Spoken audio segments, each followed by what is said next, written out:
Cette semaine, nous allons lire la paracha de Korach. La paracha de Korach est une paracha qui inquiète. Comment se fait-il qu'un tzaddik qui était Korach, qu'un chacham, qui était comme Korach, a osé se présenter devant Moshe et contre Aaron? Et regardez à la fin, qu'est-ce qu'il a pu faire dans l'âme Israël? Quelle catastrophe pour l'âme Israël, que Kadosh Baruch Hu a dû punir ces gens-là. Nous, ce que nous voulons savoir, c'est qu'est-ce qui se cache derrière Korach? Quel est son Omer Chaim? Qu'est-ce qui se cache derrière ce qu'il dit? Qu'est-ce qu'il a à nous dire? Et pourquoi Kadosh Baruch Hu s'est montré si sévère envers ceux qui ont adhéré à cette pensée, la pensée de Korach? Le Rav Kook, dans son livre, son fameux livre Oroth, nous explique qu'il y a ce qui s'appelle la thèse de Korach, la pensée de Korach. Et quelle est-elle? En fait, la pensée de Korach, elle tire sa source de la pensée de Caïn. Vous vous rappelez l'histoire de Caïn et Abel? Caïn, le frère de Abel, ou plutôt les deux frères qui étaient nés de Adam et Ève, ils étaient les premiers frères sur cette terre. Et il s'est passé un drame, que Caïn a tué Abel. Lorsqu'on se pose la question, mais pourquoi a-t-il fait ça, etc., nous avons l'impression que c'est de la jalousie. Et en effet, Caïn était jaloux de Hevel. Caïn voulait être seul sur cette terre. Et pour lui, Hevel n'était que de Hevel, de la vanité. Or, le Rav Kook nous explique comment Caïn est arrivé à ce mal de faire un meurtre envers son frère. Qu'est-ce qui lui a donné la force? Et le Rav Kook nous explique dans Roth une chose, une compréhension de l'éveil de Caïn envers le mal. Il explique la chose suivante. Caïn était désespéré de faire le bien. Il pensait qu'on pouvait s'approcher d'Akadosh Baruch Hu, faire des sacrifices auprès d'Akadosh Baruch Hu, auprès d'Hachem, auprès de Dieu, même en restant sale au niveau de sa personnalité. Et qu'est-ce qu'il faisait? Il a osé apporter un sacrifice pour Dieu, en restant comme il était.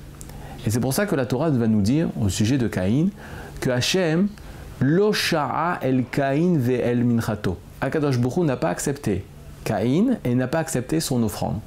De là, le Rav Kook précise. Regardez qu'est-il marqué. Il n'est pas marqué que Hachem n'a pas accepté l'offrande de Caïn. Il n'a pas accepté Caïn, il n'a pas accepté son offrande. C'est-à-dire que Kadosh Baruch Hu ne veut pas accepter l'offrande de Caïn parce que c'est Caïn qui l'a apporté. Qu'est-ce que cela veut dire? Pourquoi n'aurait pas-il accepté l'offrande de Caïn? C'était pas l'offrande qui était mauvaise? Non, c'était Caïn lui-même qui était mauvais. Et une personne qui est mauvaise ne peut pas se présenter sale dans des habits sales devant le roi. Apporter un korban, une offrande, un sacrifice devant Kadosh Baruch Hu, c'est se présenter devant le roi. Caïn, lui, se présente avec ses habits sales, ses habits de meurtrier devant le roi. Comment oses-tu?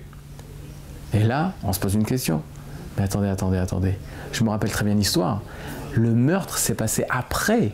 Et moi, quand j'étais plus enfant, on m'avait expliqué que justement, étant donné que Caïn a vu que son offrande n'a pas été acceptée, alors Caïn est devenu un assassin et il a voulu s'en prendre à son frère. Mais nos Chachamim nous enseignent, est-ce qu'on devient un assassin en un jour? Est-ce que du jour au lendemain, on peut devenir assassin? Non, le meurtre était en potentiel, en latence chez Caïn.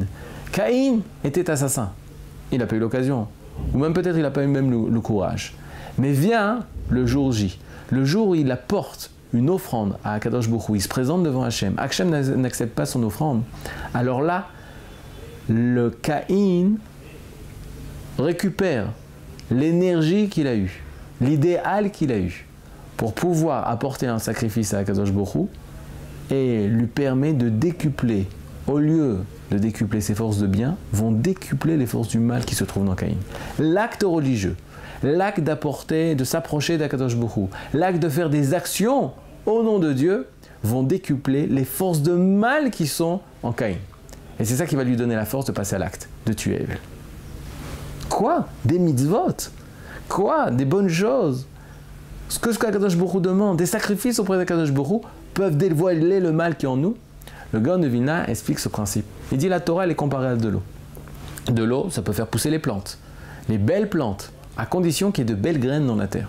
Mais si les graines qui sont dans la terre, ce sont que des graines de ronces, alors la Torah, les mitzvot, la Kedusha, peut faire pousser aussi les ronces. La Torah, au Samchaim, ou un élixir de vie, ou elle peut devenir Sammavet, un élixir, un poison qui emmène la mort. Et c'est ce qui s'est passé pour Caïn. Mais dans quel rapport entend tout ça avec Korach? Eh bien, Korach, ce n'est que le Gilgul de Caïn. Korach se présente devant Moshe et Aaron et dit la chose très simple. Kulam kedoshim, nous sommes tous des saints. La matit naseu al ka'al Hashem, pourquoi vous vous croyez supérieur, vous vous mettez au-dessus du peuple? C'est-à-dire qu'on n'a aucun besoin de préparer notre personne, de purifier notre personne, de travailler nos midot, nos vertus, nos traits de caractère, de faire un effort personnel pour pouvoir être méritant de l'Akdoucha.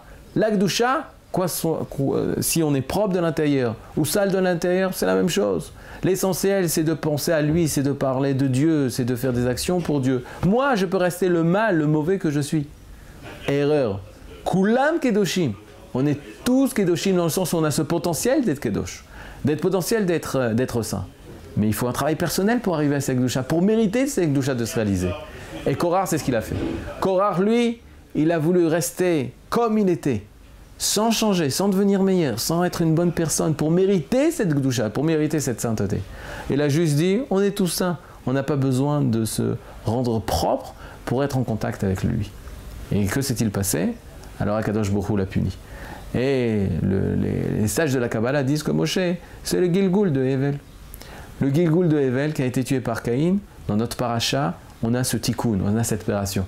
Que c'est Hevel qui prend sa revanche envers Caïn, on a Moshe qui va entraîner la mort de Korach pour expliquer au monde entier que Kulanu Kedushim, on est tous saints.